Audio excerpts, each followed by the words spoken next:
ಚಿತ್ರದುರ್ಗ ಜಿಲ್ಲೆಯ ಚಳ್ಳಕೆರೆ ಪಟ್ಟಣದಲ್ಲಿ 193ನೇ ಭಾರತದ ಮೊದಲ ಶಿಕ್ಷಕಿ ಶ್ರೀಮತಿ ಸಾವಿತ್ರಿಬಾಯಿ ಫುಲೆ ಅವರ ಜನ್ಮದಿನಾಚರಣೆಯನ್ನು ಚಳ್ಳಕೆರೆ ಸರ್ಕಾರಿ ಪದವಿ ಪೂರ್ವ ಕಾಲೇಜಿನ ರಾಷ್ಟ್ರೀಯ ಸೇವಾ ಯೋಜನೆಯ ವತಿಯಿಂದ ಹಮ್ಮಿಕೊಳ್ಳಲಾಗಿತ್ತು.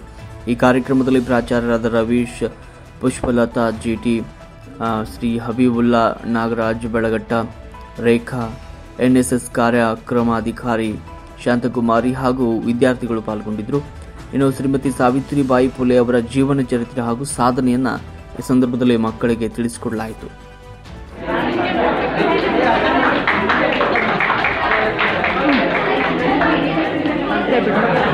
ವಿಶೇಷ ಅಂತ ಭಾವಿಸ್ತೇನೆ. ಕಾರಣ ಇಷ್ಟೇ, ಬಹುಶಃ ನಮ್ಮ ಭಾರತದ ಇತಿಹಾಸ ಅಂದ್ರೆ ಒಂದು ಡೆಫಿನೇಷನ್ ಕೊಡ್ತಾರೆ. ಇತಿಹಾಸ ಅಂದ್ರೆ ಏನು ಅಂತಂದ್ರೆ ಗತಿಸಿದ ಸತ್ಯ ಘಟನೆಗಳ ಮೇಲೆ ಕಟ್ಟಿರುವಂಥದ್ದು ಇತಿಹಾಸ ಅಂತ. ಆಗ ಇತಿಹಾಸ ಏನ್ ಮಾಡಿದೆ ನಮಗೆ ಅಂದ್ರೆ, ಸೊ ಬಿಚ್ಚಿಟ್ಟಿದ್ದಕ್ಕಿಂತ ಬಚ್ಚಿಟ್ಟಿದ್ದೇ ಜಾಸ್ತಿ. ಆ ಇತಿಹಾಸ ನಮಗೆ ಜಾಸ್ತಿ ಬಿಚ್ಚಿಡ್ಲಿಲ್ಲ, ತುಂಬಾ ಬಚ್ಚಿಟ್ಟು ಅದರಲ್ಲಿ ಫುಲೆ ಸಮೇತ ಇತಿಹಾಸ ಬಚ್ಚಿಟ್ಟಿದ್ದು ನಮಗೆ ಒಂದು ದುರಂತದ ಭಾರತ ಇತಿಹಾಸ ಅಂತ ನಾವು ಭಾವಿಸ್ತೇವೆ.